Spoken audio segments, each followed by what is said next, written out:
Once you've connected to Connecteam yourself, it's time to add your cleaners.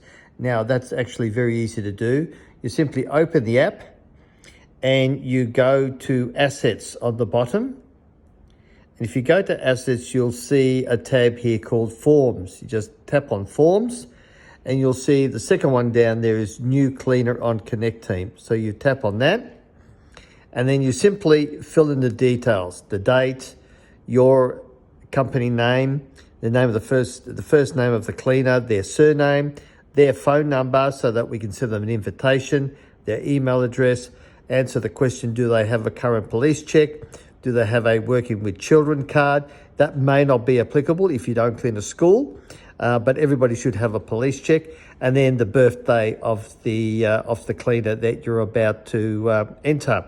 Once you've done that, you just press send, and that's all you've got to do. That then goes to our administration team.